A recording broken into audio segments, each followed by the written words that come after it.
Okay, we're reading MindWorks. We're on chapter 17. In the book, it's page 83. And the subject is physiology. Look at you. Yes, you, the one who's reading this book. Put it down a moment and go to a mirror. Look at yourself. What do you see? How do you come across? Do you look like a person who is essentially resourceful? Someone other people look up to, no matter what your height? Or do you give off the message that things aren't much good and there's not much you can do about it? The way you carry yourself, the way you hold your body, this is what we mean by physiology. It's the message you send out about how you feel about yourself. Physiology is a resource too, so obvious that no one pays much attention to it, like the resource of memory. And yet physiology may be the first thing someone notices about you. It's your walking advertisement or apology for yourself. In working with submodalities, we've seen that each of us has the power and ability to change the meaning and impact of thoughts and memories. You can affect the outcome of an event by the way you approach it, by the take you have on it through the pictures and sounds in your brain. If something appears dark and small and out of focus to you, it's a pretty sure bet that the outcome will not be positive unless or until you change your perception of that event or person or concept. What is true on the micro scale of submodalities is also true on the large or macro scale of your whole body. If your posture is hunched over like a question mark, you are not going to make a dynamic impression, to put it mildly. Equally important, and at times even more so, your physiology will affect the way you think and feel. Chin tucked under, eyes cast down, shoulders hunched over, chest cave in. Is this a recipe or a description of depression? Billy Crystal has a hilarious routine in which he elaborates on the importance of looking good. You look marvelous, he says, and keeps repeating the word marvelous. It's not important how you feel, it's how you look, and you look marvelous. Of course, the truth in that humor is that once you look marvelous, or at any rate believe you do, you will feel marvelous. And when you feel marvelous, why, then you'll feel marvelous. NLP offers an instant way to look marvelous. It's called resourceful physiology. In an instant, as if by waving a wand that transforms a pumpkin into a glass coach or a ragamuffin into a princess, you can go from down to up, from negative to positive, helpless to confident. An instant body lift. It has you looking and feeling great in seconds. All you have to do is concentrate on two areas of your body, your pelvis and your rib cage. A resourceful, confident, upbeat physiology happens when you, one, center your weight in the middle of the pelvic region of your body, and two, lift your rib cage. If you throw your weight to one hip, as in the typical model stance, you are not centered. When you lift your rib cage, you should not be hiking up your shoulders. We're not talking about stiff military bearing. The resourceful physiology is relaxed and natural. Lifting the rib cage lifts your chest, your entire upper body, including your head and chin, and allows your shoulders to remain rounded and relaxed. Try it. Lift your rib cage, center your weight. Hold this posture. Now slouch down. Feel how your ribs seem to crunch together. Your chin drops towards your chest. Lift the rib cage again. Your chest expands. There's more space to breathe. Your neck and chin lift.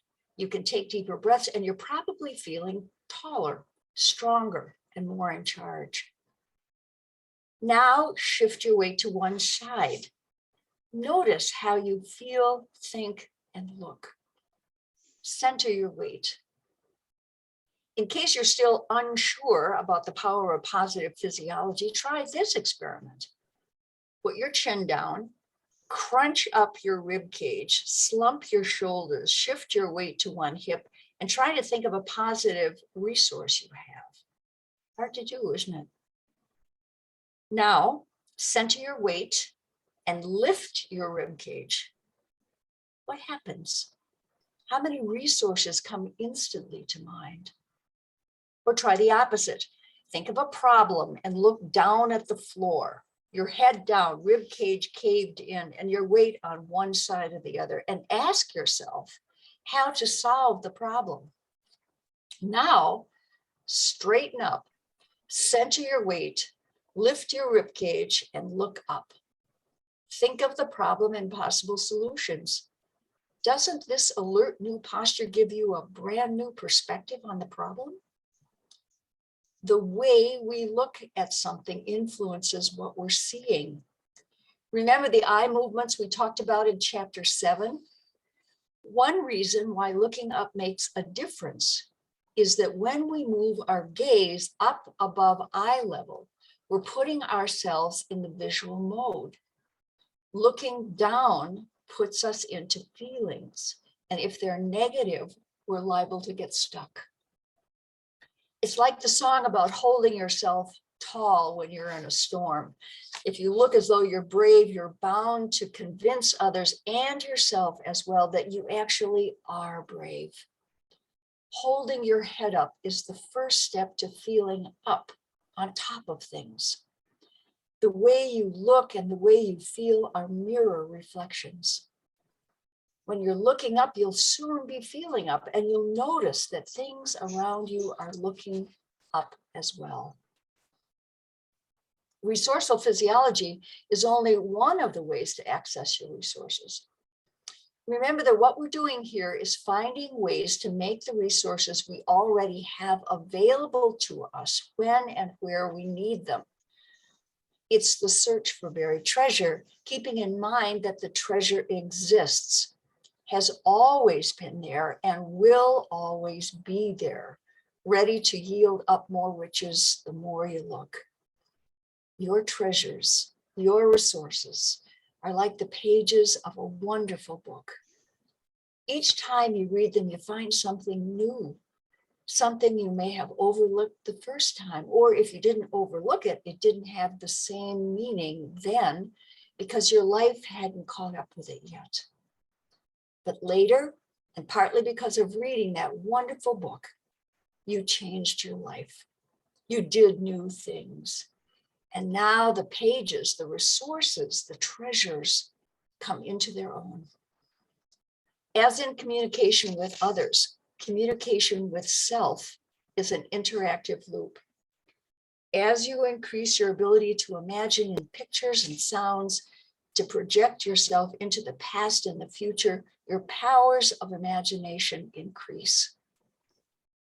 What you uncover in yourself leads to new choices, which in turn lead to new directions and decisions, new ways of being and interacting. As you evolve, your resources grow with you, and you keep on discovering more of them, acknowledging them, naming them, finding ways to access them.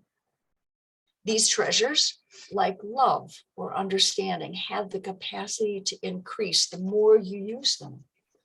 You have everything you need to accomplish whatever you want.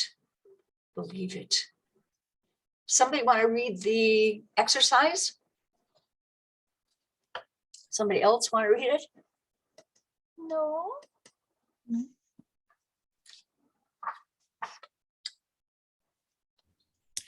Resources. Yeah. Physiology exercise.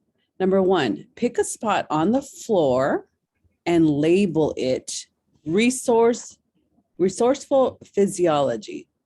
Number 2, step onto the spot you've labeled resourceful physiology, RP. In the center, center your weight in your pelvis and lift your rib cage. Step 3, step off the spot and relax into your usual position. Step 4, step on again and go to your RP posture. Keep stepping on and off, practicing your resourceful physiology whenever you step back on until it becomes automatic and easy. 5, think of a situation that happened often or repeatedly in which you don't like the way you handle yourself. Pick another spot on the floor and label it difficult situation.